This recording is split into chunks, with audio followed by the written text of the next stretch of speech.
Greetings and salutations, everybody. Welcome to my YouTube channel. My name is John Campea, and this is a companion video. What is a companion video, you might be asking? Well, I'm glad that you asked. You see, every day on the John Campea Show and when I do open mics, we take live questions, but we don't always have time to get around to all of the live questions that come in. So I want to make sure those questions you sent in get answered. So I gather up the unused ones and I bring them here and address them on these companion videos. So let's get right to it and start getting caught up. And the first question we're going to get caught up with today comes to us from Dustin Barton, who writes, thoughts on the Star Wars Galaxy of Adventures. They take scenes from the films and animate it. I felt like the throne room scene was awesome. I'll admit, Dustin, I've never watched them, nor have I ever heard of them, so I can't really comment. It sounds very cool, though, but it's not something I've ever seen, so I can't really comment on it. Roy L. writes, seen Teen Titans Go to the movies yet? Please watch it. I know you're going to love it as a DC fan. I'll be honest with you, I had no interest in watching I thought the trailers looked utterly idiotic. Now, then I started hearing from some friends of mine that they actually liked it. And so me and Ann were like, okay, yeah, let's give it a shot. So anyway, me and Ann are flying from Los Angeles to Toronto. And I say, one of the in-flight movie options on Air Canada was Teen Titans Go. So I turned to her, should we watch it? And she's like, I watched it without you. I'm like, oh, crap. So should I watch it? And she goes, no. So if Ann really didn't like it, I don't know. I think at some point, someday I'll get around to seeing it. And like I said, I've got a number of friends who said they liked it, but yeah, it's not really anything that's making me want to spend an hour and a half to sit down and watch. But I will get around to it at some point. Helsing 7747 writes, Spider-Man doesn't have an origin story in the MCU because we didn't need it. However, do you think that 80 years from now, generations might think differently? Oh, sure. Yeah, at some point, in another incarnation of Spider-Man, you're going to want to do the origin story of Peter Parker. Sure. But you're right. This incarnation of Peter Parker, we did not need an origin story because we just had 2 of them done within about 10 years. Like from Andrew Garfield to Tobey Maguire, we've already had 2 Spider-Man origin stories. We didn't need another one this soon, this fast. But you know what? 15 years from now, that will be different. 20 years from now, that will be different. Once we get to a new Spider-Man incarnation, they'll probably want to be looking at doing another origin story for sure. But it's just that under this context right now, we just didn't need it. Much like when they rebooted the Hulk with Ed Norton Jr., they didn't need to do the origin story again because we just did it in Ang Lee's Hulk film, right? So that's kind of the situation there. But at some point, yep, they're going to want to retell the origin story of Peter Parker for sure. Mark Blaza writes, Infinity War is still my favorite comic book movie of 2018, but happy for Black Panther's nomination. 1% chance of winning, though. I'd say it's almost 0 that it's going to win. Yeah, and what I've been telling people for the last couple of days is, look, yes, we can have a debate as to whether the right comic book movie got nominated. We can have that debate. But let's put that aside for now. A comic book movie got nominated for Best Picture. And this is the second year in a row that a major nomination went to a comic book movie. Last year, one of the biggest categories, Best Screenplay, was nominated. Logan got nominated, should have been nominated for Best Picture, but it got nominated for Best Screenplay. This year, Black Panther. And yes, we can have the debate about, did the right one get it? Sure. Yes, I don't think Black Panther was the right one to get it. But let's put that aside. A comic book movie got nominated for Best Picture. Times are changing, my friends. Times are changing, and we should all be happy about that. All right. Edgar Navarro writes, Requiem for Tuesday was snubbed for Best Short. I haven't seen it, so I can't really comment on it, unfortunately, Edgar. Mike Thompson writes, no mention of any past popular or of any Best Popular Film nominees. Yeah. What a dumb idea. All we can do is hope that never actually comes to pass. Let's see. MCV Multi-Comic Verse writes, Oscar snubs, Quiet Place and Won't You Be My Neighbor. I've gone on record several times to say those are the only 2 real snubs to me. Because remember, a snub isn't just one that could have got nominated. Snub is a movie that could legitimately have won and didn't even get nominated. And to me, there's only 2. It's Won't You Be My Neighbor, which I thought was a lock to win Best Picture, didn't even get nominated. And the other, to me, is Toni Collette. Toni Collette not getting nominated for Hereditary, because I thought she had a legit chance of winning. And she didn't even get nominated. A Quiet Place, hey, it was my number one film of the year, but I did not think it actually had a shot at winning anyway, so I'm not going to... Do I wish it had been nominated? Sure. But I know it probably wasn't going to win. It was probably going to be Roma, A Star is Born, or Green Book. Now it looks like it's a lock that it's going to be Roma, so I'm not going to call it a snub. An omission? An unfortunate omission? Sure, but I'm not going to call it a snub, even though it was my number one film of the year. All right. Rufino Salazar Jr. writes, promised to wait 3+ weeks to watch Aquaman with my brother-in-law after a family emergency, and we enjoyed it. It was a fun movie. Take care, guys. I mean, look, that's what DC needed, man. They needed a fun, entertaining movie. And they delivered. And as a result of delivering, the movie-going audience delivered to it a $1 billion film.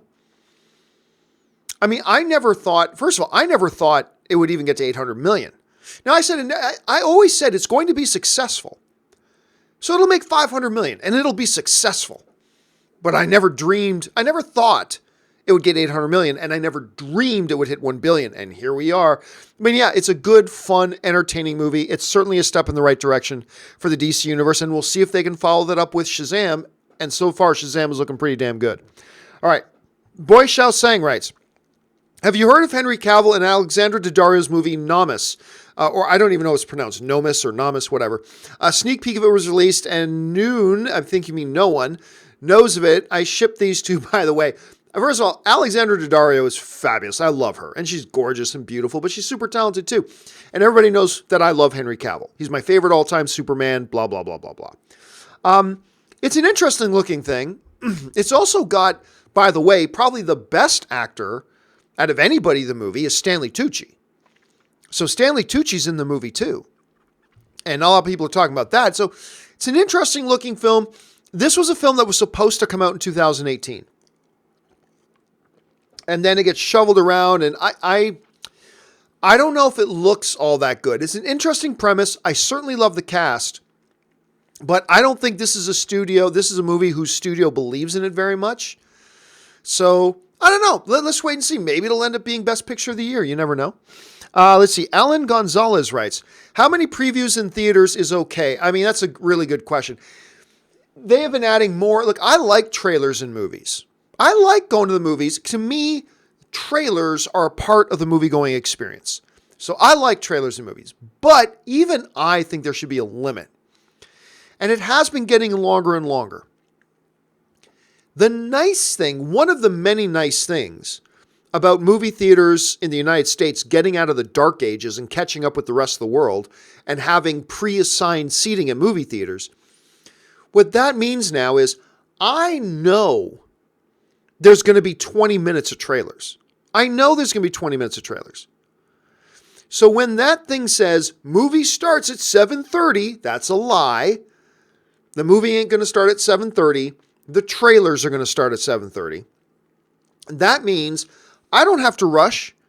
I can get there at 7:45, 7:50 even, and be there on time. And because I have a pre-assigned seat ticket, that's okay.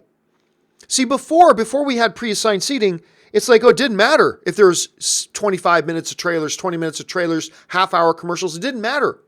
You still had to be there like 45 minutes before the movie started just to make sure you got a half-decent seat. But today, that's different. So, yeah, there are a lot of trailers. I'd say 5. 5 trailers should be the max. And we know they go over 5. But I think 5 trailers should be the maximum. But again, we live in an era with pre-assigned seating, so I don't even have to go. I can skip all the trailers and just show up for when I think the movie's going to start. Maybe 5 minutes before I think the movie's going to start. And that way I only have to watch 2 or 3. But again, I like trailers, so there's all that. But generally speaking, I think 5. Henry L. Johansson writes, seeing a lot of hate for Captain Marvel makes me sad. Well, there are some people whining and complaining that a woman is being the lead in a comic book movie. Yet there are some people whining and complaining about that. Let them bitch and cry. It still makes me laugh. I've never heard anybody say, there's an agenda at Marvel. An agenda. It's the big A word that people don't even know what it means. But anyway, At least not the ones who try to use it. There's an agenda at Marvel. You got Black Panther, now you got a woman lead superhero movie. And I go, wait a minute. So let me get this straight. Whenever I bring this up, nobody's ever had a good response for this. So one black lead movie and one female-led movie equals an agenda. Yeah, it's clear they got an agenda. Einstein, you do know that before Black Panther and Captain Marvel, you know they put out like 18 movies in a row with white male leads, right? Is that an agenda? Because you're saying that 2 films without a white male lead is an agenda. So what is 18 films? Can you imagine how these fucking losers would lose their shit if Disney put out 18 films in a row with black leads and female leads, or heaven forbid, a black female lead? Can you imagine how much they would lose their mind? Because if they're crying and pissing their pants over the fact that you've had one black lead movie in the MCU and one female lead movie coming in the MCU, if they're losing their shit and crying to mommy and they don't know, they're so, they're such fragile little cupcakes that they can't handle it. They're so insecure in their lack of masculinity. They can't handle the idea of a woman leading a movie or of a black guy leading a movie. Can you imagine how much they would lose their shit if they had 18 movies in a row led by either women or African-American leads? Can you imagine that? So anyway, usually when these losers say to me, there's an agenda, they've got a movie with a black lead and a movie with a woman lead. I say, so what? So is it an agenda that there were 18 films in a row with white male leads? No. Why isn't that an agenda? But 2 is an agenda. 18 in a row, no agenda. 2 in a row, not even in a row. 2, agenda. Really? So what's that? And then they never have a good response for it. It's priceless. It's beautiful. And look, by the way, I got caught up in a rant there for a second. Let's be clear. There's a good amount of people that are not looking forward to Captain Marvel just because they've seen the trailers and it doesn't look too good to them. And let's be honest, the trailers for Captain Marvel haven't exactly been crushing it. Now, I think the movie's going to be great. I've got a lot of faith in Kevin Feige. I'm just giving it the benefit of the doubt. I think it's going to be wonderful. But as optimistic as I am, I haven't been overwhelmed with the trailers. I've liked the trailers, but I haven't been overwhelmed. So it's not unreasonable that there's a bunch of other people out there that are looking at the trailers and it's just like, the movie just doesn't look any good. So, yeah. So you get a little segment of it that are just these whiny little cupcakes who can't handle because they have no actual masculinity, and what little fragments of masculinity they have is threatened by the idea of a female lead, of a non-white lead. But there's also just a bunch of people who are not that. They've seen the trailer and it isn't exciting them. And can you blame them? I mean, the trailers haven't been all that exciting yet. So let's see how it turns out. Anyway, Tristan Brown writes, no nomination for Won't You Be My Neighbor, WTF. Oh my God, I know. Like I said, this is one of the 2 ones that I legitimately feel was a true legit snub, because not only did I think it deserved nomination, I thought it deserved to win. Now, granted, there are 1 or 2 of the documentaries on the nominee list that I have not seen. I will fully admit that. But from the ones I've seen, it was clear this is a movie that should have won Best Documentary, and it didn't even get nominated. Therefore, to me, that's a snub. Henry L. Johansson writes, Hellboy will be crushed by Captain Marvel, Shazam, and Endgame. My friend, Henry, are you under the mistaken impression that this is a football game? Like, do you think that instead of the Rams and the Patriots in the Super Bowl, that it's actually Hellboy versus Endgame and they're going head to head? I mean, what do you mean it will be crushed by... They're not going head to head. One is not competing against the other. I mean, are more people going to see Captain Marvel, Shazam, and Endgame? Sure, but everybody knows that. The studios know that. Everybody knows that. But the Hellboy is going to make whatever amount of money it makes, regardless of what Captain Marvel does, regardless of what Shazam does, and regardless of what Endgame does. Cinematic Galaxy writes, over under 50% that we get 5 Fantastic Beasts. I say under. Oh, I'm in agreement with you.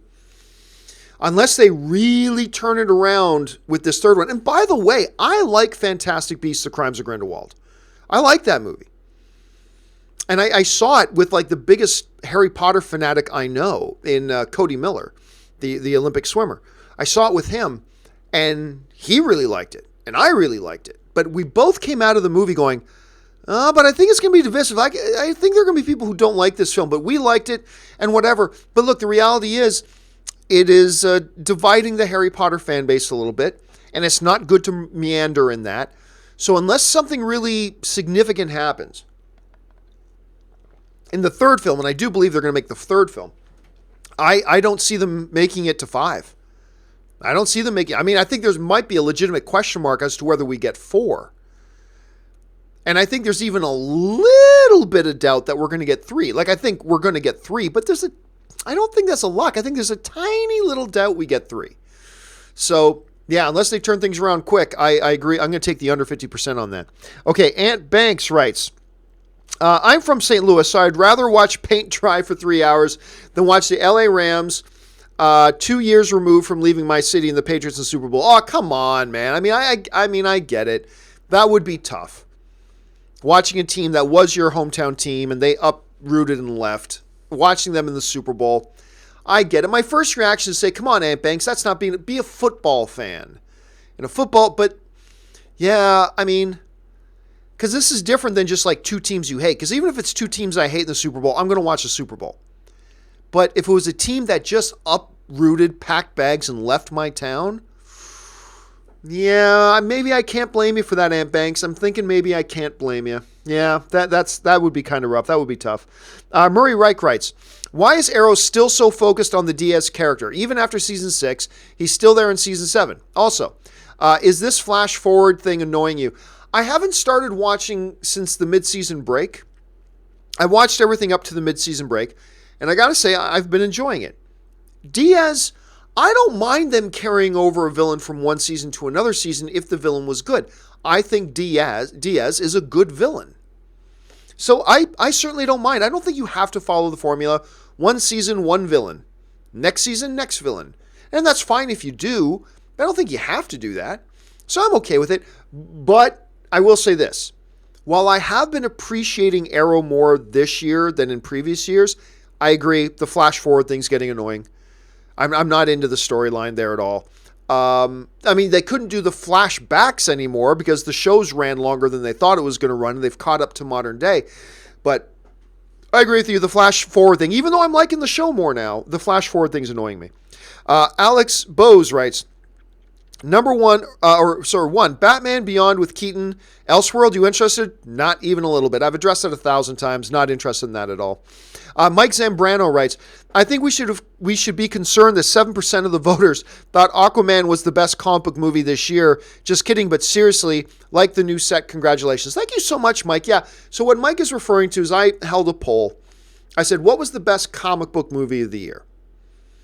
Now, Twitter only allows you to have 4 options, so I put the 4 options as Avengers Infinity War, Black Panther, Spider-Man into the Spider-Verse, and Aquaman. 54% said Avengers Infinity War. 32% said Spider-Man into the Spider-Verse. And only 7%, and there were like 12,000 votes cast on my Twitter poll. 12,000 votes cast in 24 hours. Only 7% thought Black Panther was the best comic book movie of the year, and only 7% thought Aquaman. So the same amount of people who thought Aquaman was the best comic book movie of the year also thought Black Panther was. And it's an interesting thing. I did not expect it to be that lopsided. I expected Avengers Infinity War to win the poll. Clearly, I think Spider-Man Into the Spider-Verse is the best comic book movie of the year. But I did not think Black Panther would get just 7. I suspected Aquaman would get around 7. Fun movie. The nice thing is they're all good. And something that I mentioned on yesterday's companion video was that let's stop debating for a second and stop pointing out, Black Panther wasn't even the best comic book movie of the year. Okay, let's stop that for a second. And just for a minute, appreciate that we live in an era where we have not 1, not 2, but 3 so good comic book movies that we're sitting here debating about which one should have been nominated for Best Picture. Are you kidding me? In years past, we just would have drooled to have one comic book film that we thought maybe could be considered for Best Picture. We got a little taste of that with The Dark Knight. It didn't get it because it came out in an era when there were only 5 Oscar nominees. It would have gotten a nomination that year, but, there were only 5 nominees, so it didn't. Last year, we got a taste of it because we thought Logan possibly should have got a nomination. But this year, we got these 3 movies, 3 comic book movies, in Black Panther, Avengers Infinity War, and Spider-Man and the Spider-Verse, that we can legitimately have a discussion about which one should have been nominated for Best. Think about how great is that? Now look, no secret, I don't think Black Panther should have been nominated for Best Picture. But I think it's great, and I'm really appreciative that at least one of them did get that nomination. So I think this is something for everybody to be happy about. Whether you're a Marvel fan, DC fan, whatever, something for us all to be happy about. Let's see. I'm Upset writes, is Johnny Depp's career in trouble? Oh, I don't know if I'd go so far as to say in trouble, but it's certainly, Johnny Depp's career right now is certainly facing challenges. Let's say that. Johnny Depp's his career is in a place right now where he's got some obstacles to overcome. He's got a little bit of an uphill battle he's got to fight for his career. Would I go so far as to say it's in jeopardy, it's in trouble? I don't think I'd go there yet. But let's ask that question again in a year or so. But it's certainly facing some challenges, maybe more than he ever has in his career before. ZMG Ruler writes, I hope we get a Wonder Woman Aquaman team-up movie. I think it's unlikely. We talked about this yesterday a little bit too, with Warner Brothers coming out and pretty much stating that we're moving away from shared cinematic universe. I mean, we know they still happen in the same world, but they're really moving away from shared cinematic universe stuff, they said. They're going to focus more on the individuals' movies, all that kind of stuff. So I'm not going to say never, but I don't think you should hold your breath that we're going to get a Wonder Woman or Aquaman movie anytime soon. I don't think that's in the cards right now, at least not based on what Warner Brothers is saying. So I'd be down for that movie too, man. I'd be down for that movie too, but I just don't think it's something that's coming anytime soon. All right, Ben Hayusa writes, well, technically Logan and probably the first Deadpool are probably my 2 favorite X-Men movies overall. Those 2 movies I love rewatching on spare time. Dude, there's a lot of the X-Men universe films that I love that came out of Fox. A couple of bad ones, for sure. X-Men Origins, Wolverine, Apocalypse I didn't like. But X-Men 3. But then for those, we also got X-Men 1, which you have X-Men 1 to thank for the era of comic book movies we live in right now. All the producers, the Batman, the Dark Knight Rises producer came out and basically said it was X-Men that showed us we could do these types of comic book movies. So you all, if you're comic book fans, you better get down on one knee and thank that first X-Men movie. X-Men 2, brilliant. X-Men First Class, X-Men Days of Future Past, Logan, Deadpool, Deadpool 2. They've made a lot of great ones, and I'm going to miss, even if Dark Phoenix, which we're hearing it probably sucks, but even if Dark Phoenix sucks, and maybe it won't, but even if it does, X-Men, or Fox has given us some wonderful X-Men material that were totally different and the types of films Disney never would have given us. Marvel never would have made Logan. Marvel never would have made Deadpool or Deadpool 2. And I think, that era's coming to an end. I think we owe them, as comic book movie fans, I think we owe them a debt of thanks. I really do. Let's see. I'm Upset writes, chances of a Fast and Furious and Jurassic World crossover. I don't often pull out the goose egg and say 0. Like, quite often I'll say, I won't say 0, but I'll pull out the goose egg on this one. I'm going to go ahead and say 0 on that one. I don't think we're going to see that. Nirvana writes, is it me or no mover? I think you mean movie. Is it me or no movie based on Marvel characters has won any Oscar despite of getting nominated? With Spider-Verse and Infinity War, there is a chance this year. Yeah, I think it's a high probability Spider-Man and the Spider-Verse wins Best Animated Film. There is an outside chance for Incredibles 2. And I'm not going to complain either one. I mean, to me, Spider-Man Into the Spider-Verse is the best animated film of the year. It's also the best comic book movie of the year. And my number 3 best movie of the year overall. But Incredibles 2 is so good that I'm not going to complain if Incredibles 2 wins. That's fine. But remember, technically speaking, Big Hero 6 is based on Marvel properties. Now, it's really a lot of differences between the Big Hero 6 we got on the big screen and the Big Hero 6 in the comics. But technically speaking, Big Hero 6 and that won some awards. So technically, Nirvana, Marvel-based characters have won Oscars before. But yes, very good chance for a couple more to be added this year. All right. David Kirkman writes, be so dope if DC did a Static Shock trilogy. Won't have to spend $100 million for each film and already has a loyal audience from the animated show and comics. People always overestimate the real following from an animated show. They always overestimate it. I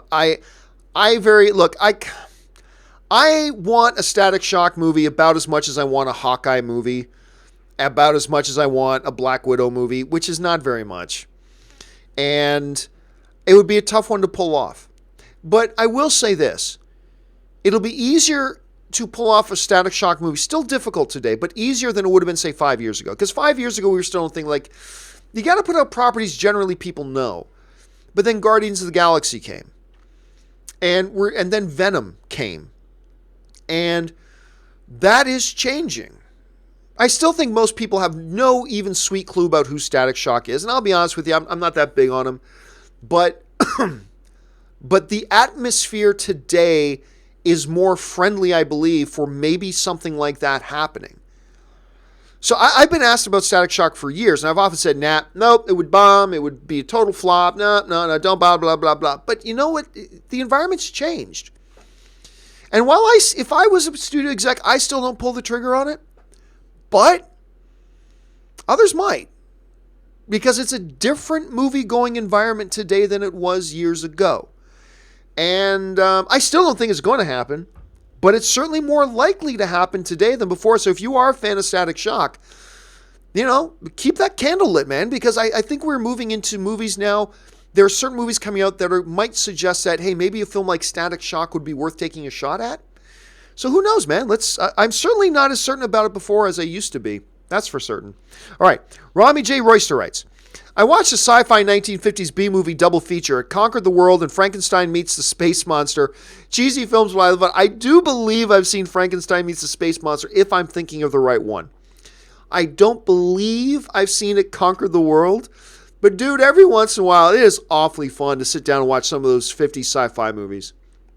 Some of those 50 sci-fi movies are just bonkers. Like just it was, as a genre, the genre itself was so new. Sci-fi was so new. It is so unrefined. It is so unrefined. But something can be just a hoot to watch, man. And you did a double feature of them. That sounds like a fun afternoon. All right. Michael Jones writes, hey, John, did you see the Wikipedia page for the AFC Championship game? It now says, when an AFC team plays the New England Patriots to see who goes to the Super Bowl. Wow. I mean, look, I just saw another thing on ESPN today that one of the New Orleans players put out a very public tweet thrashing Commissioner Goodell for staying silent on that no call. Because that no call wasn't just, look, we expect bad calls, but that was so egregious. And it was 3 penalties in one. It was pass interference by a mile. It was helmet to helmet. And it was guarding the face. It was 3 penalties in one. And they didn't call any of them. LA went on to win the game. It's something that is so egregious, it calls the integrity of the game into question. And the commissioner has to step up. Even if you say something that other people aren't going to like, the commissioner's got to step up and say something. Instead, he's been hiding under his desk and hoping that the whole thing will go away. Guess what, Goodell? It ain't going away. You got to address it. Even if what you say isn't popular, you're the commissioner. Address this, because this is a major frickin' issue. And he's got to address it. Anyway, Santez Henderson says, Ashley, swoon. Oh, I'm glad you're liking Ashley. I'm liking having her around too. Honestly, I don't know how long Ashley's going to be part of the team. Simply because, I I think she's too talented. She's getting work. She's getting lots of auditions. And I just think it's a matter of time before we're not going to have her as an assistant around there anymore, and therefore not on the show anymore. And you know what? That's totally cool. I love those types of reasons for losing people. If we got to lose Ashley because she's getting great success in this other stuff, awesome. I'll be very happy. Our loss, but I'll be very happy for her. So here's just hoping we get to enjoy having her around as long as we can. Darren Chavez writes, I was watching Superman Returns, and I was surprised how much I really liked and enjoyed it. It was a movie that I strongly disliked for many years, but I revisited it because I'm not a fan of the DCEU. Darren, I'll come back to Brian's there. Darren follows up with, it's not perfect. I thought Spacey's Lex was a lot better than Eisenberg's, and I think it's a lot better than the recent DC movies we've gotten. They really grew on me. Why does it get such a bad rap? Well, I've talked about Man of Steel or Superman Returns for a while. Here's my take on Superman Returns. I think Superman Returns is quite a good movie, but quite an awful comic book movie. All right? I think Superman Returns is quite a good movie. It's a character study. It's of the God-man who just can't figure out what it means to be human. And the weaknesses that somebody with the power of the gods faces. And I think as a character study, I think Superman Returns is really quite bold. I think it's quite innovative. And it did things in comic book movies that we haven't really seen again. That said, it's quite a bad comic book movie. Look, reality is, you make a movie about Superman, a comic book genre movie, you expect certain things to be in there. Superman doesn't have a single fight in this movie. Unless you consider lifting a mountain a fight, or lifting a plane or a space shuttle a fight. I used to joke, you could have just called the movie Superman. Superman lifts heavy shit. And you could have called that the title of the movie. When you're making a comic book movie with the granddaddy of all superheroes of all time, Superman, you have to know that a good chunk of the audience is going to go into with a certain set of expectations. You don't have to make the movie exactly the way the audience thinks it should be, but there are certain elements that they're going to look for. And when you don't give them any of them, it can end up being a little disappointing. Look, you put Superman in the same room with a shard of kryptonite, he's going to hit the floor. You cannot have Superman lifting and flying in the sky with a mountain of kryptonite. That's besides the point. So I'm with you, Darren. I think it's a good movie. The problem is it wasn't a good comic book movie, and it did not address some of the understandable and reasonable expectations that a lot of people going into a comic book movie with the granddaddy of all comic book heroes, Superman, had. And I think that's why it gets a bad rap. I think that's why it gets a bad rap. And it's partially its own fault for doing it, even though I appreciate the film. And I love Brandon Routh. I love Brandon Routh as Superman, but it is what it is. Brian Esparza writes, score prediction for the Super Bowl. Ooh, I'm going to go 28-19 Rams. 28-19 for the Rams. Here's why. Obviously, I'm cheering for the Patriots, but the reason the Patriots were able to decimate the Chargers and surprisingly beat the Kansas City Chiefs is because Brady had time. They were unable to get to Brady in that game. With Donaldson and Sue on the Los Angeles defensive front line, we are not going to get to the third quarter and go, wow, Brady hasn't been sacked yet. Oh, he's going to get hit. He's going to get hit. And Brady will still put up some points, but LA's offense is so explosive. Yeah, I think I'm going to go 28-19. 28-19 is my prediction. We'll see if that turns out. All right, let's move on here. Brian Esparza also writes, Toretto kills John Wick's dog. Who wins in a fight? It depends on who's writing it. If it's a Fast and the Furious writer, or if Vin Diesel, who I love my Vin Diesel, is producing it, then Toretto wins without John Wick even landing a single punch. Because if there has ever been a true Mary Sue character in the movies, it is Dominic Toretto. And I love those movies. I love them, but let's call a spade a spade. Toretto is a Mary Sue. He's an amateur mechanic who could take on 5,000 ninjas by himself with a stick. He could do it. Dominic Toretto is the most feared lethal man on the planet. How? He's a grease jockey. He fixes cars. And all of a sudden, he's like the baddest ass super spy in the world. So yes, if Vin Diesel is producing and if the Fast and Furious writers are writing it, Toretto wins without John Wick landing a single shot. If anybody else in the world is writing it, John Wick wins. Otherwise, it's Toretto. All right. Shannon Gates C writes, over under 25% that we get Mandalorian tease at Celebration. Oh, I'll take way over on that. Way over on that. They've already been shooting Mandalorian for a while, and Celebration isn't until April. Look, I'll put it this way. There would be no excuse. There's no excuse for Lucasfilm not to show some people some Mandalorian stuff. People buy tickets and fly across the country and get hotel rooms to come to Star Wars Celebration, and Mandalorian's already been in production for months and months and months and months. To not show those people something, no excuse for that. So I'll go way over 25%. They damn well better. They damn well better. Darren Chavez writes, do you think the people that died in Infinity War before the snap will come back in Endgame? Well, it really all depends on what they do in Endgame. Because really, do they just undo the snap?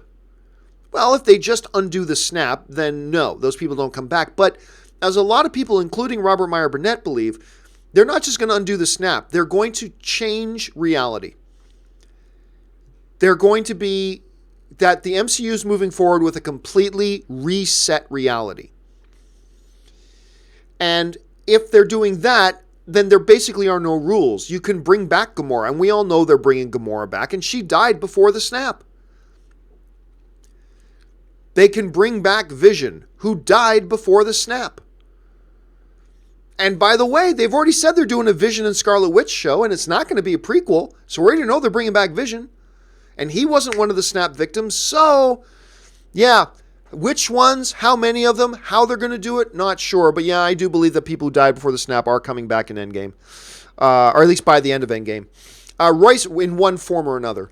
Royce Freeman writes, if the X-Men is brought into the MCU, how do they explain where they have been during all these major crises in MCU? Oh, well, that's what I've been saying the whole time, Royce, is that's the problem they're going to face. The problem that Marvel is going to face is, how do you integrate this? Because part of the core of X-Men is that mutation isn't a new thing. The core story of the X-Men is that Xavier and Magneto and mutants have been around for decades and decades and decades and decades. In the cases of Apocalypse, maybe thousands of years, but more prominently for decades and decades and decades and decades and decades. Those are core foundational elements to the story of the X-Men. And the public has known about them. So how do you do it? I still think the best way is to keep X-Men and all X-Men related characters in a separate cinematic universe. But because nobody today knows how to do anything that's not in one big shared cinematic universe for some stupid reason, everything's got to be one big shared cinematic universe. I think that's ridiculous, but whatever. They're probably going to bring the X-Men into the MCU as we know it. But I've been saying for, a year since they announced this merger that is going to be the big creative problem they face. Is how do you do it? So, I don't know. I don't know if they're going to just trash the background lore of X-Men and just say mutants are a brand new thing right now. Never happened before. They just started. Or if they're going to say they've been in hiding and in secret, well, that kind of trashes the X-Men lore as well. So I don't know. But look, it's Kevin Feige and his brain trust. They'll come up with something. Factual Opinion writes, since I'm not a big Star Wars fan, for the longest time I always thought a Sith was just an evil Jedi. So I thought Kylo, Vader, and Snoke were Sith. Well, Vader is Sith. He is a Dark Lord of the Sith. Kylo, though, is not, and Snoke is not. And that's one of the things that they point out. They're neither Jedi nor Sith, but they're dark side users. But apparently dark side isn't necessarily just like, and in the Clone Wars animated thing, we were introduced to there are different brands of dark side users that would go by different names and things like that, but they didn't just have to be Sith. So that's one of the things that we knew. Watcher X writes, loved Rob's comment yesterday on the perception of environment in movies is based on individual personality. Quite an intelligent thing to say, Mr. Bennett. Yeah, Burnett, that's the subjectivity of film. We all approach film from our own point of view. We all approach a piece of art with our own pre-existing context, right? We come from different backgrounds. We have different tastes. We have different perceptions of things. We have different experiences, all of which affect the way we see a certain thing. And what Rob said was actually quite on the nose. I thought it was quite on the nose. Schnip writes, my wife and I recently rescued a 6-month-old Dashin puppy. Oh, that's awesome. I have 2 Dashins myself. This little guy is going to be my new movie watching buddy at home. Please welcome Scooter, what a nice name, to our online film fan community. Well, I mean, I love dogs. I'm a massive dog guy. Let me see. I'm not necessarily a dachshund person, but I certainly love our dachshunds. We have 2 dachshunds, Lily and Shadow are ours. I'm going to see if I can find a good picture of Lily and Shadow. Where's a good picture of Lily and Shadow? Oh, here's a great picture. Let me bring that into the onto the screen here. And I'll see if I can't get that a little bit bigger for you guys. Lily and Shadow are just fabulous. This is them cuddling up with their mom, with Anne. They love nothing they love more than when Anne and I go to bed, because it means they get to jump up and get in bed with us and curl up with us. And that's Lily and Shadow curling up with Anne, which is just awesome. Aren't they great? So I'm a major dog guy, though. I mean, so I love our dachshunds, but Anne's a dachshund person. I'm a dog person. So that's always awesome, and a rescue's good. One of our dogs, Shadow, is a rescue, by the way, as well. Shadow was a rescue. Anne's had Lily since Lily was a puppy, but Shadow's a recent rescue. 5-6 years ago, we rescued Shadow. So good on you, man, for doing that. And Dachshunds are great pets. Great pets. I know you're going to love Scooter. All right. Cameron Peterson writes, Molly's Game, best use of voiceover ever. By the way, Molly's Game, massively underrated film. I still don't know how Molly's Game didn't get nominated for Best Picture. Or did it and just... Did she not get nominated for Best Actress? I can't remember, but there was some category. It was either Best Actress or Best Picture, and it didn't get a nomination, and it totally should have. Molly's Game is fantastic. Now, granted, I'm a poker guy, so I'm a little bit predisposed to that kind of a movie. But still, if you haven't seen Molly's Game, watch Molly's Game. It's so good. So good. All right. Der Wunderbar writes, Todd McFarlane is producing and directing a new live-action Spawn movie with Jamie Foxx as Spawn. It ought to become great. Oh, I don't know. Look, Todd McFarlane's never directed anything. He doesn't know the first thing about directing a movie. Now, you can say, but he knows Spawn. Big deal. The guy who directed that god-awful Dungeons & Dragons movies, he's one of the world's foremost experts on Dungeons & Dragons. Just because you know the property doesn't mean you know how to direct. Now, maybe Dark Phoenix will be excellent, but there are few people out there who know X-Men better than Simon Kinberg. But everything we're hearing is that X-Men Dark Phoenix is a total train wreck. What does Todd McFarlane know about directing? Nothing. Nothing. So, I mean, I don't know. We'll see. We'll see. All we can do is hope. The movie will come out. Let's give it a shot. And maybe it'll be outstanding. Maybe he'll pull a Bradley Cooper, who did a great job. But Bradley Cooper didn't do it with a big tentpole superhero movie. He did it with kind of a small film that just became one of the best films of the year in A Star Is Born. Maybe Todd McFarlane can channel his inner Bradley Cooper. Maybe. Todd McFarlane, a good Canadian kid, by the way, so I'm going to be cheering for him. But I don't feel any reason why we should feel optimism for it. I just don't. Not at this point. But who knows? Maybe it'll be awesome. When the movie comes out, leave your expectations at the door and let's just see how it turns out. Maybe we'll get lucky. Iggy is Horrible writes, all this Dragon Ball talk got me thinking Goku is essentially Superman's origin story with martial arts. See Hollywood adapt it. Have Vegeta as Zod role. I just don't think that's a movie that can make any money. Not any real money. Not the $500, $600, $700 million kind of things that Hollywood wants out of these tentpole projects. But that's just me. That's just me. Roman Bryant writes, you don't get to destroy who I am. You will go back to this is Daredevil. You will go back to prison and spend the rest of your miserable life in a cage knowing you will never have Vanessa, that this city rejected you and beat you. I beat you. What a great ending to Daredevil Season 3. Sadly, an ending to the entire series because the show got canceled, but what a great ending. That was a powerful moment, man. When he said that after the fight between the three of them, and he's there, and I beat you. So good. So good. Such a great thing. Great quote there, Roman. I really appreciate that. Dan Ketchum writes, Punisher 2 was great, but I guess Season 3 is out. Yeah, I'm surprised they haven't announced the Punisher cancellation yet. I'm honestly surprised. I honestly thought like 4 days after Punisher Season 2 came out, they'd announce the cancellation. I'm sure it's coming soon, though. I'm sure it's coming soon. Let's just keep our eyes. I still haven't had a chance to watch Punisher Season 2. So, yeah, I'm excited because I'm hearing great things. I'm very excited about it. Robert Mitchell writes, Hey, John, do you think Shazam will have cameos of other DC characters? And how much money do you think Shazam will make opening weekend? Well, it's impossible to say that. We got to get closer to it and see what the buzz is like. But as far as do I think we're going to see cameos? No, I don't. Actually, I got a very similar question to that yesterday. I don't think so, especially, again, with the Warner Brothers exec saying we're kind of moving away from shared cinematic universes. I do believe there'll be references. I mean, we saw references in the trailer. We saw the bat symbol. We saw a headline on a newspaper with Superman on the headline. There's going to be references. But an actual cameo? Doesn't look like it. So I'm going to guess no. Certainly, I'm not saying it's impossible. Not at all. But if I had to guess which way am I leaning, I'm kind of leaning that they're not going to do it, unfortunately.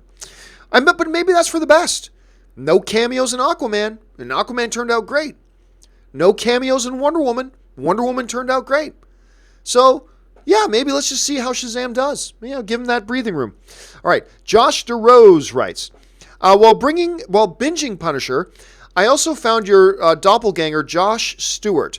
Also, can we acknowledge how talented Ben Barnes is? He's such a fun guy. I'm not sure I know who Josh Stewart is, but at any rate, Ben Barnes, I've been saying that for a long time. I think Ben Barnes is severely underrated because he's been in a bunch of crap. Been in a couple of good things, but he's been in a bunch of crap. And unfortunately, we associate how good the movie was or the television show that they're in with that talent, with that actor's talent. And quite often, that's not the case. We've seen great movies with mediocre actors, but we've also seen terrible movies with terrific performances. Glass is a great example. I don't like Glass, but oh my God, what James McAvoy did in that movie is crazy good. And I think Ben Barnes, I don't think Ben Barnes is James McAvoy good, but I think Ben Barnes is a really talented kid. I really do. Can't really call him a kid anymore. Let's see. Marie Seifering writes, Hey, John and Robert. Well, clearly Robert's not here right now. What have you heard about Chiwetel Ejiofor's movie, The Boy Who Harnessed the Wind, which is coming to Netflix? Thanks again. Not a lot. I don't know much about it, but I will tell you this. I have been fanatically obsessed as a fan with Chiwetel Ejiofor ever since he played the operative in Serenity. No, not the Matthew McConaughey movie that's coming out this weekend, but the Joss Whedon Serenity, the movie version of the television show Firefly. That villain that he played, and I knew nothing about Chiwetel Ejiofor before that movie. But I'll tell you what, he burst onto my radar in a big way, and I've been a massive Chiwetel Ejiofor fan ever since. Ever since. This dude is money. And if you've never seen, I'm sure Marie has seen it, but for the rest of you guys, if you've never seen Serenity, watch it. It's a great movie. It's a great sci-fi movie. But pay special attention, not just to Nathan Fillion, and he's great in the movie. Pay attention to Chiwetel Ejiofor, man, as the bad guy. One of my favorite all-time villains in a thing is Chiwetel Ejiofor. So on that basis alone, Marie, I'm interested in it, but I honestly don't know too much about it at this point. All right. Angry Irish Benjamin writes, which of these songs would be best for credits of Avengers Infinity War? Ashes by Celine Dion, Dust in the Wind, or Another One Bites the Dust? I would go Ashes by Celine Dion. I'm not saying that's the best song of that bunch. It's hard to go against another one, Dust in the Wind. But I think it would be perfectly I think it would, can beauty come out of ashes? Can beauty come out of ashes? That's the perfect one. Good song selection there, Angry Irish. I like your song selection, but I'm going to go with ashes. I think that would be the most appropriate one there. Santez Henderson writes, where'd Santez go? There you go. Hey, John. My wife unsubscribed me from all my favorite YouTube channels and subscribed me to makeup tutorial channels as a way to get back at me for not being nice. Does Ann do anything like that to you? Honestly, no. My best marriage advice is always be nice. Yeah. Particularly, always be nice to somebody who knows where you sleep. That's just good life advice, my brother. That's just good life advice. Always be nice to people who know where you sleep. Yeah. So be nice, man. Be nice. And hey, it could have been worse, right? She could have taken a butcher knife and cut off your dick while you're sleeping. Subscribe me for some YouTube channels you can undo. So be thankful she's that nice. All right. Der Wunderbar writes, remember the wall repair vision in Superman 4? God, you know what? I don't. I just remember how bad that movie is, Quest for Peace. I just remember I don't remember that particular scene though off the top. Maybe I'm just it's a self-defense mechanism in my brain hiding that movie from my memory. Chris Warden writes, whether people liked or hated 2016's Ghostbusters is irrelevant. All that matters is that Sony lost nearly $100 million in the film, hence no sequel. And that's exactly it. You know, talked a bunch about Leslie Jones the other day, and I'm a fan of Leslie Jones. And by the way, I liked the 2016 Ghostbusters. I liked that movie. It's not great. I had problems with it, but overall I laughed, and I thought it was fun. And I thought it had some fun. I thought it had some funny parts in it, and I laughed. Good enough for me to go, yeah, that was modestly enjoyable. And I liked Leslie Jones. I love her on SNL. But the whole thing about her outburst was ridiculous. Because she's just acting as if Ghostbusters 2016 was a $700 million movie. It wasn't. It was a flop. It was an absolute flop. Why are they doing another Ghostbusters?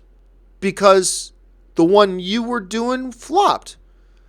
So, you know, I don't recall seeing Andrew Garfield when they announced the Tom Holland Spider-Man, the reboot. I don't recall seeing Andrew Garfield going, I guess we don't count. This is fucking bullshit. This is brushing us away. Blah. No. What did Andrew Garfield do? In interviews and everything, he said, man, what an honor it's been to be a part of the Spider-Man legacy, and I can't wait to see what they're going to do with these future Spider-Man movies.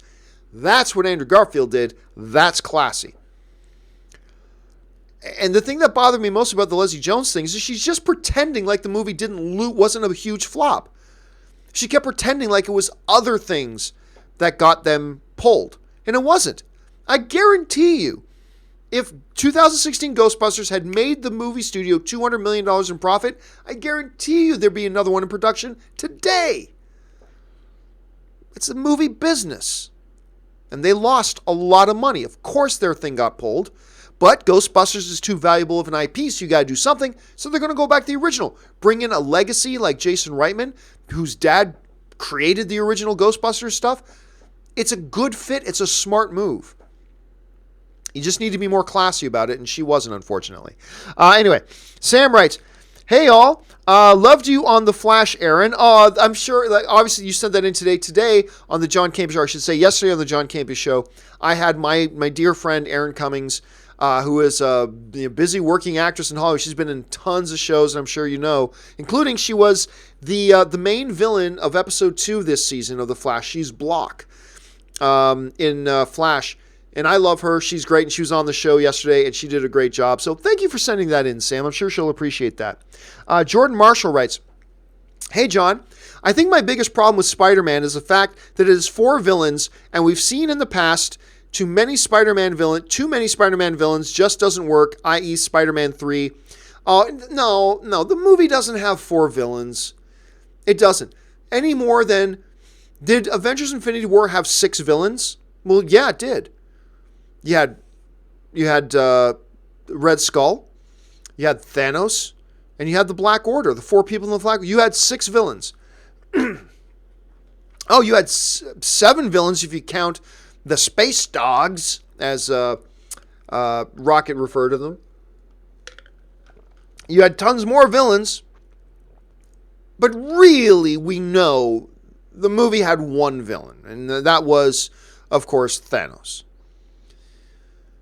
We see the elemental things there, but they are not going to be major parts of this movie. The villain of the movie is going to be Mysterio. Are there going to be others there? Sure. But like, did The Dark Knight have 14 villains? Well, you had Joker. You had all those other bank robbers with him in the beginning. You had all those mob bosses sitting around the mob boss table. But yeah, you could say they had 16 villains, but really, the movie's villain was Joker. Spider-Man Far From Home's villain is Mysterio. That's your villain. There are going to be other characters that play henchmen-type roles that fulfill a function, but they're not truly the villains of the film. That's going to be Mysterio. So I wouldn't worry about that, Jordan. I wouldn't worry about that at all. Alonzo Calm writes, Wilson from Castaway was an Oscar snub than volleyball. Wilson! That movie's great, by the way. I'm shocked to this day. How many of you guys have still not watched Castaway with Tom Hanks? It's a wonderful damn movie. So go watch it. Wilson! And you'll understand why Alonzo thinks Wilson got snubbed for an Oscar. Angry Irish Benjamin writes, I keep seeing, where did I go? There it is. I keep seeing Star Wars fans online using The Force Awakens and The Last Jedi as shorthand for bad Star Wars movies, but I saw the former and it was decent. Is The Last Jedi bad, or are they just whining? Well, I don't think the former. I don't think The Phantom Menace was decent. The Phantom Menace was great, and most people acknowledge that it's great. The Force Awakens is a fantastic film. Not as good as any of the original Star Wars movies. Like, not as good as New Hope, Empire, Return of the Jedi. Not as good as those, but fantastic, awesome movie. And again, like I said, I remember me and Schnepp would, because the theater was right across the street from our office, many times we used to go, want to grab lunch? Hey, because we had our AMC cards. Why don't we just go in and watch The Force Awakens again? Let's just go watch it. And we would go over and we just watch The Force Awakens again and again and again. And every time we did, we liked it more and more. With The Last Jedi, I like The Last Jedi, but it's under The Force Awakens, clearly. It's under Rogue One, and it's under Solo, a Star Wars story for me, to be frank. The only Star Wars movies I think that The Last Jedi is better than are the prequels. But anyway, is it that bad, or are they just whining? The answer is neither. The movie is not that bad. However, just because somebody doesn't agree with my assessment doesn't mean they're just whining. I liked it. I thought overall it was good. I have my issues with it. Certainly some down points to the film, but overall I think it's a good film. But does that mean anybody that disagrees with me and doesn't like the film is just whining? No. There are some people who cry about the movie because they're racist and they're sexist. Yeah, there are some of those. But for the most part, people who don't like The Last Jedi just don't like it because they don't like it. It's really as simple as that. It worked for me. It did not work for some of them. That's the subjectivity of film. So I would say, Angry Irish Benjamin, that in your question, is it one or is it the other? I would say it's neither. Neither is the movie that bad, but neither are the people who don't like it just whining. Some are, sure. Some are just for their own racist and homophobic and sexist reasons. Sure, some. But for the most part, just a lot of people went in to see The Last Jedi and it didn't work for them. They didn't like it. Doesn't mean they're whining. It just means they didn't have the same reaction to it that I did or a bunch of other people did. Nothing wrong with that. Nothing wrong with that. That's the subjectivity of film. All right. Let's see here. Angry Irish Benjamin follows up with, which annoyed you the most? James Cameron complaining about Avengers movies. That was annoying. Ethan Hawke's comments about Logan. That was annoying. Or the recent Leslie Jones debacle. Wow. Gosh. They all bothered me for their own reasons. They all certainly bothered me for their own reasons. That's for certain.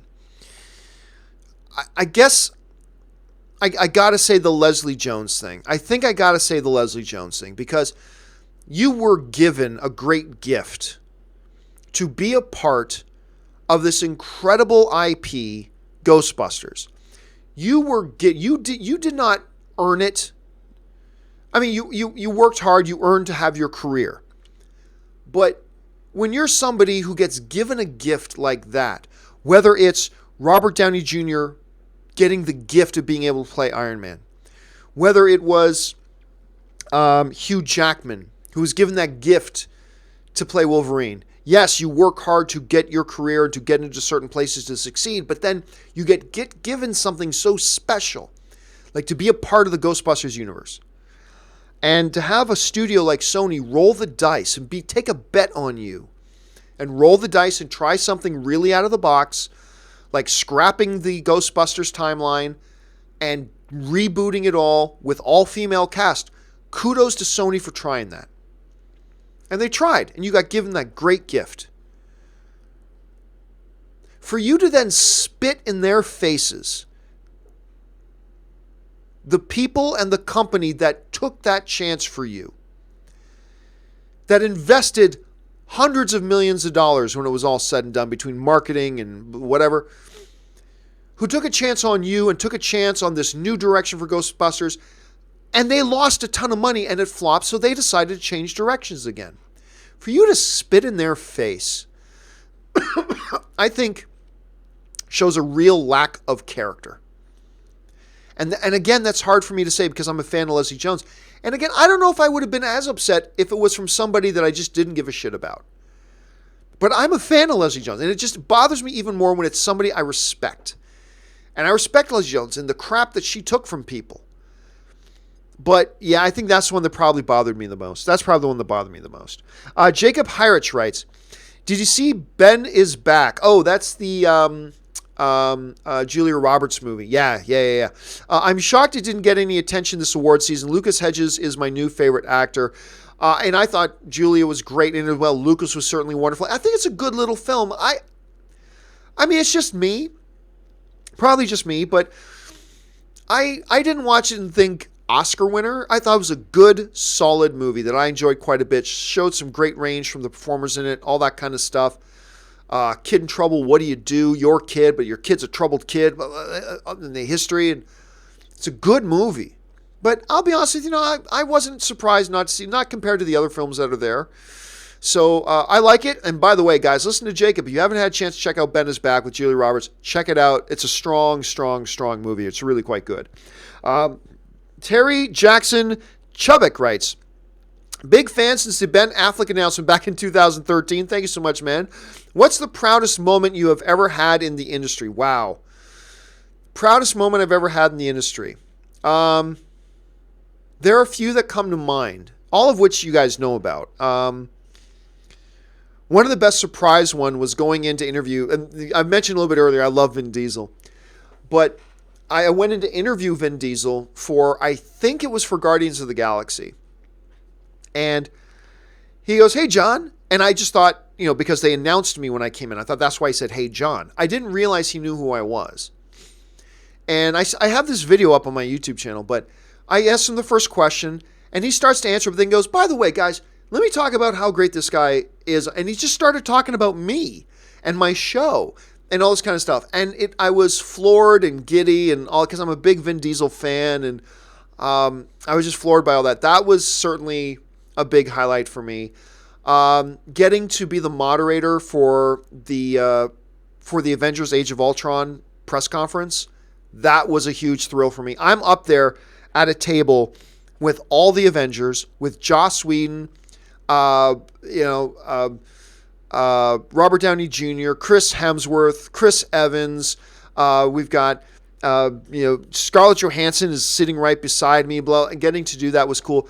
But probably my proudest would be the most recent Academy of Web Television Awards. I've now won 3 Academy of Web Television Awards. One was with AMC.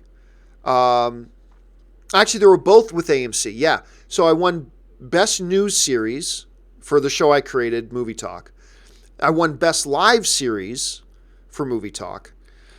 And those were both amazing and awesome. But having left the corporate overlords to do my own thing and doing the John Campea Show and winning my 3rd IAW TV award for Best Live Series for the John Campea Show I think you could understand why that one would be the most special to me. Like the other two, super special to me, great memories of that, awesome. They were fantastic. But having left it, struck out on my own, to do it on my own, to then win it again, I'm pretty proud of that. I am. I'm pretty proud of that. One of the more happier memories for me in my industry. But there have been a bunch.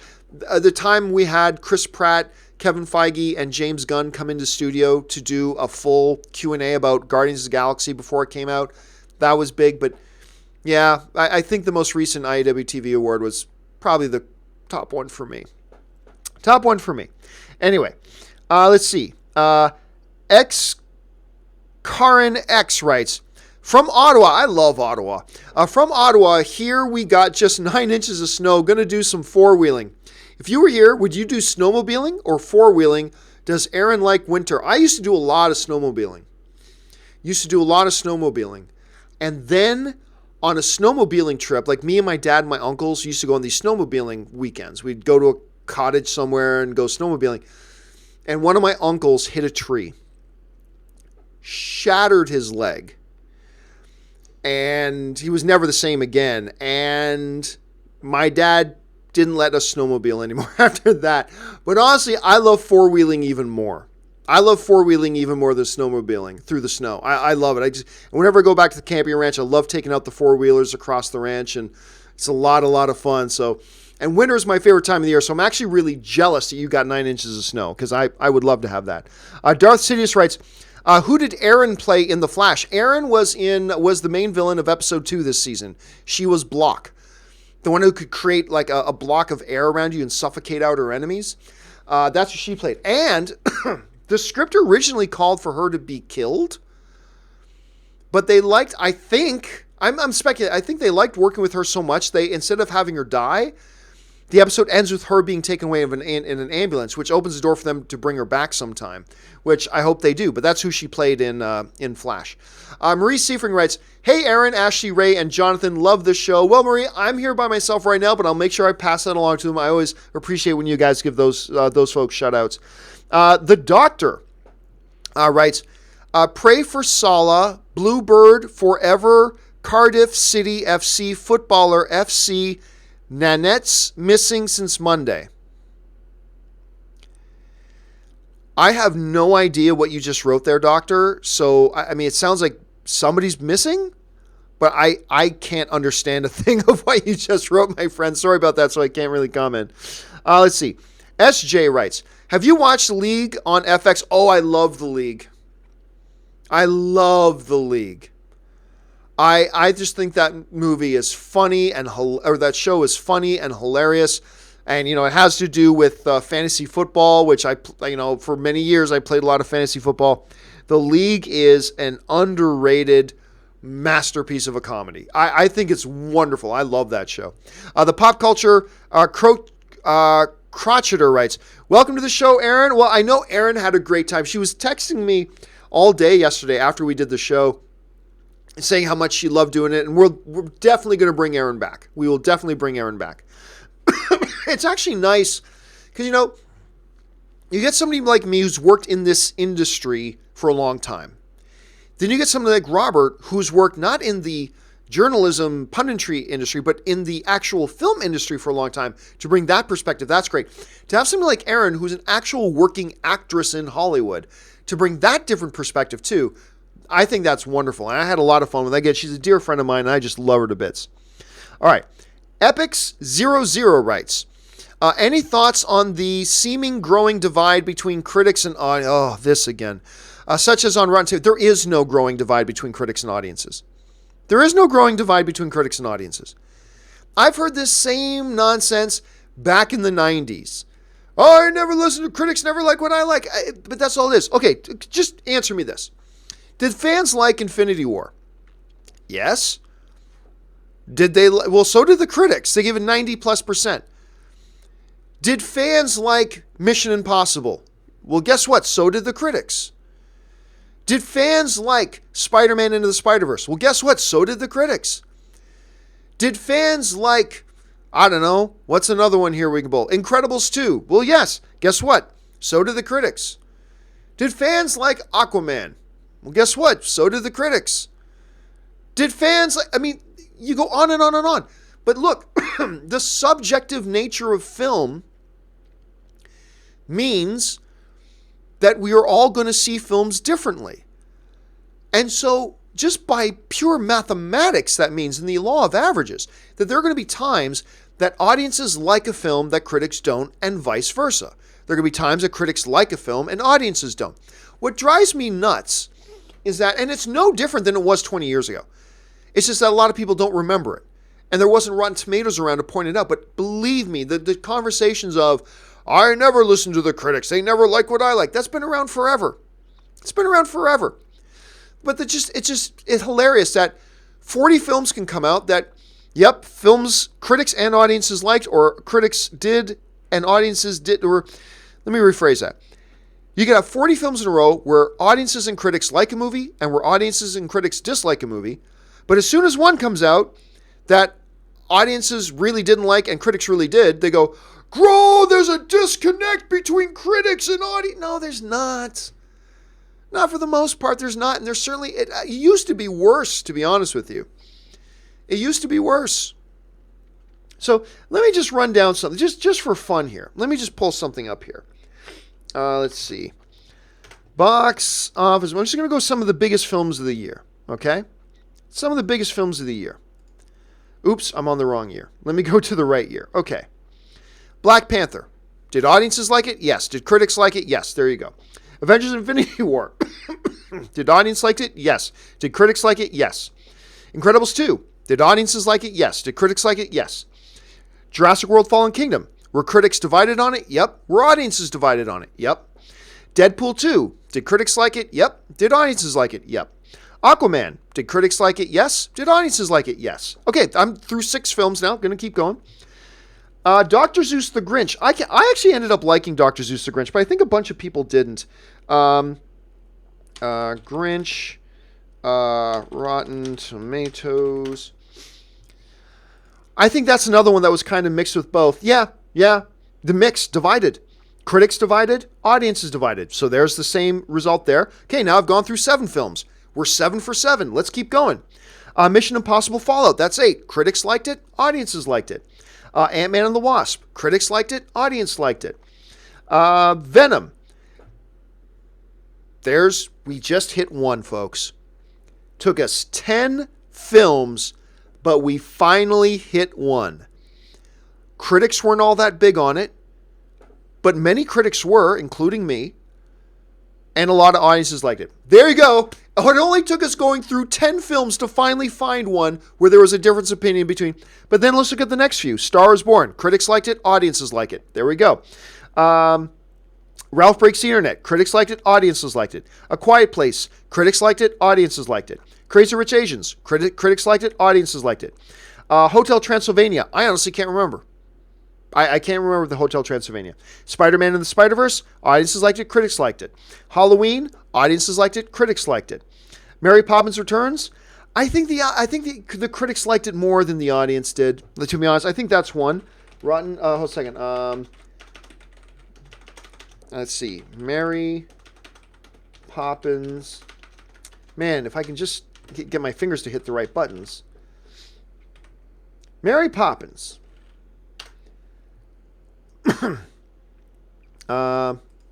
Why? Why can't I find Mary Poppins? There we go. Mary Poppins Returns. Well, actually, no, they were actually pretty close. They were pretty close. Critics liked it, but audience... I didn't like Mary Poppins all that much, but I'm one of the critics, so there you go. So Mary Poppins, they, again, had the same thing. Again, I can go down this list, and we can go through 100, and maybe we'll get like 8 films where maybe the critics and audiences disagree.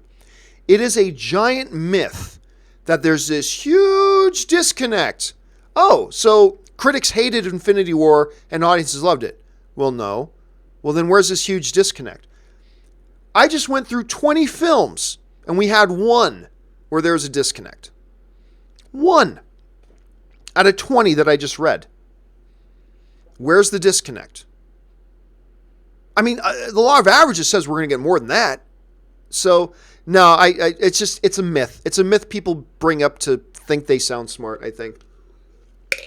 Anyway, and so, but there will always be the odd film that audiences love and critics don't, or critics love and audiences don't. There will always be those. There always have been, there always will be. If they weren't, then film wouldn't be subjective. But film is subjective, and so that's going to happen. It's going to happen. But obviously it's an incredible rarity. It's very rare that it happens. It happens, but it's rare. And I think we need to keep that in mind. Anyway, Sean Beal writes, did you see MoviePass is at it again with a new... Yeah, I just saw a headline today that MoviePass's like vice president came out and said, we're going to get it right this time. It's like, really? Because you haven't gotten it right so far. I just think they're dead in the water. Then again, I thought they would have been out of business by December. And they're still here.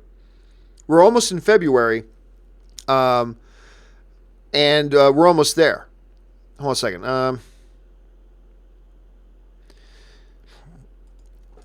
Anyway. And they're still here, so that surprised me. So, I don't know, never say never, but I think they're on their last gasps. Mandrop writes, Arctic, gonna see it. I'm not even sure I know what Arctic is. Hold on a second. I'm not thinking of it off the top of my head. It is a 2018 movie. I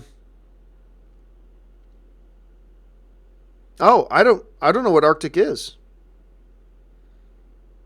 By the way, Mads Mikkelsen's got one coming out called Polar, which I cannot wait to watch. That looks amazing. Arctic. A man stranded in the Arctic after an airplane crash must decide whether to remain in the relative safety of his makeshift camp or to embark on a deadly trek through the unknown in hopes of rescue. Sounds neat to me.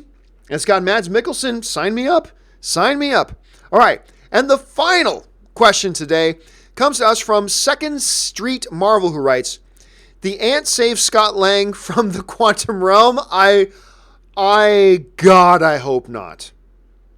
I mean, clearly, somehow, Scott, who gets stranded in the quantum realm when, the other three dust, clearly, something's got to happen to get him. So whether he figures it out himself or somebody stumbles across him, maybe Michael Pena saves him. Maybe Michael Pena saves him and gets him out. I don't know. That's possible, but somebody's got to, oh my God, it better not be the ant.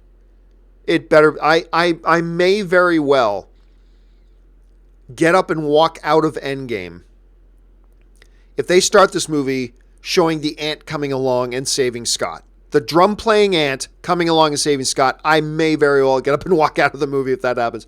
I got to believe they're too smart to do something like that. I just got to believe it. Anyway, that will do it for this installment of the companion videos. We're all caught up now. I told you we'd get it all caught up, and we got it all caught up. Thanks for being here, guys. Certainly appreciate you and your time you spend with me.